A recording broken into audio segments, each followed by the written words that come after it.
তো ঠিক আছে, আজকের মতো এখানেই ভিডিও শেষ করলাম।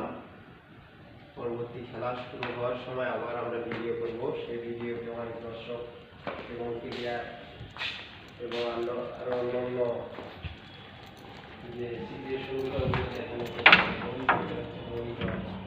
অনেকে মাঠের ভিতরে প্লেয়ার যদি চিনতে না পারে ওখানে দেখা যায়, এবং যদি আউট হয় অথবা খেলার মধ্যে যদি ফল্ট হয়, যদি চোখে না ধরতে পারে সেখানে রিপ্লে করে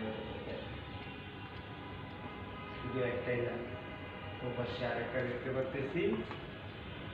তো আমাদের মাথার উপর একটা আছে, সাধারণত একটা করে সেকেন্ড একটা করে থাকে।